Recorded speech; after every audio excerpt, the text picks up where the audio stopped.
Olá pessoal, nosso segundo vídeo nesta disciplina Protestantismo e Cultura Brasileira, e hoje estamos falando sobre a igreja protestante no período do governo militar, de 64 a 85.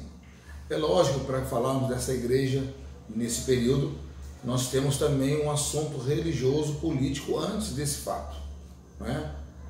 Nós temos a Assembleia Ecumênica ocorrida na cidade, na Escócia, em 1910, e por conta das diversas assembleias ocorridas, principalmente no continente latino-americano, acaba criando, acaba nascendo o Conselho Mundial de Igrejas em 1948. É lógico que a Segunda Guerra Mundial deu também um avanço, deu um impulso na ideia da criação do Conselho Mundial de Igrejas. E as igrejas protestantes históricas, elas, na sua grande maioria, aderem ao Conselho Mundial de Igrejas. O Conselho Mundial de Igrejas acaba sendo gerido, acaba tendo como fonte as Assembleias Ecumênicas, idealizada por William Carey em 1810, pai das missões modernas. Mas a sua ideia, o seu sonho, só vai sair do papel em 1910, na grande conferência lá na Escócia. E por conta disso, o Conselho Mundial de Igrejas nasce. Tanto o Conselho Mundial de Igrejas como o ecumenismo era taxado pela Igreja Católica como algo totalmente protestante. Era um ideal protestante. Não tinha nada em comum, não tinha nada com o clero romano, né? O Papa, ele sempre repudiou tanto as Assembleias Ecumênicas como também o Conselho Mundial de Igrejas. O Conselho Mundial de Igrejas, também o ecumenismo, são dois assuntos que vão ser aceitos posteriormente, né?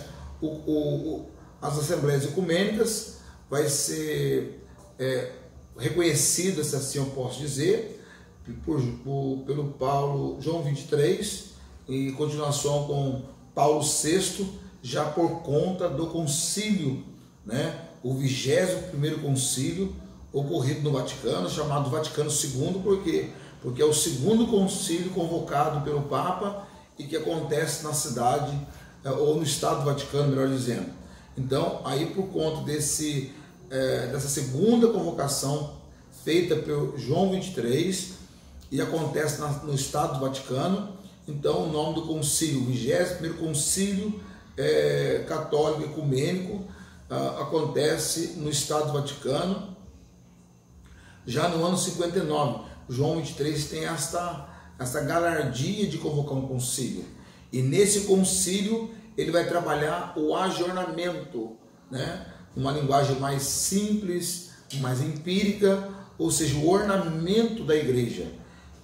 Um dos temas mais profundos do concílio, o 20º concílio ocorrido no Vaticano, chamado Vaticano II, é abrir as janelas da igreja para que entrasse o sopro do Espírito, né? Então, muitas mudanças aconteceram desde o Concílio de Trento, né? O Concílio de Trento foi um concílio assim que fechou a igreja, né? Construiu muralhas, mas o Concílio Vaticano II, ele abriu as janelas. É o concílio mais ecumênico da história da igreja cristã, e dessa feita a católica apostólica romana. E aí você pergunta, por que foi o mais ecumênico, professor?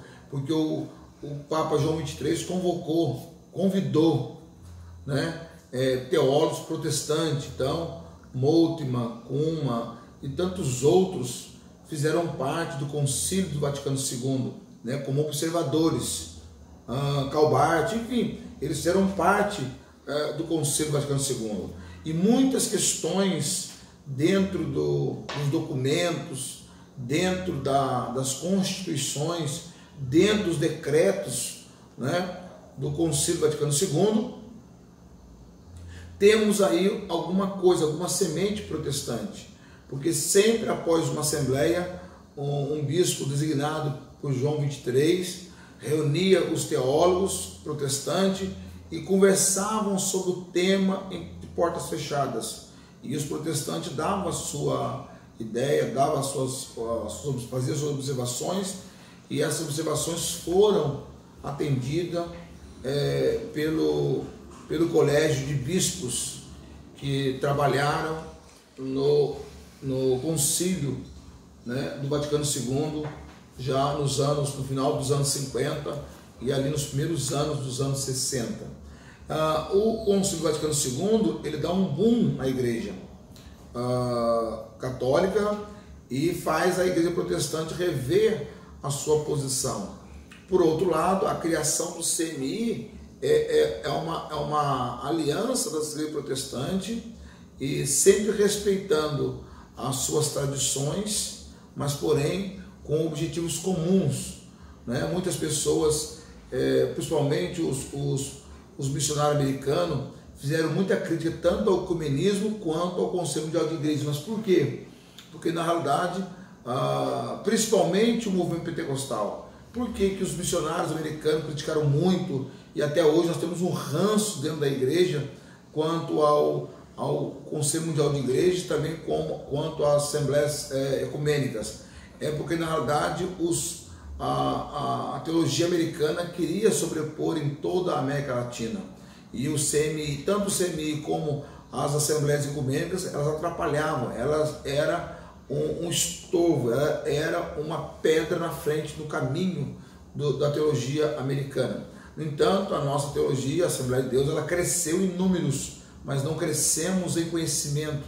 Nós trabalhamos somente na superfície. Daí hoje há centenas e milhares de igrejas e centenas de ministérios, porque não tem uma profundidade, não tem uma raiz profunda teológica por conta da fé cristã, né? Dos princípios da fé cristã.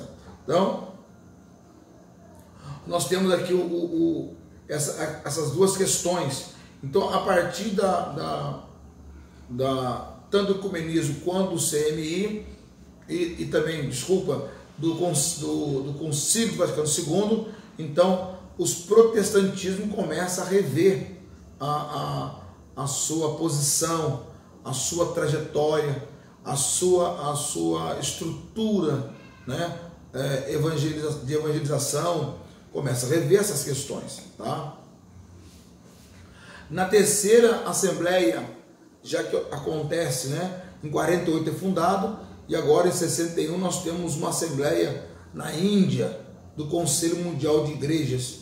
Então nessa assembleia, o protestantismo mundial já sente os efeitos dos assuntos tratados na assembleia lá em Nova Delhi, em 61, na Índia, né? No Vaticano, o concílio está em pleno vapor, em debate, em discussão, enfim, né?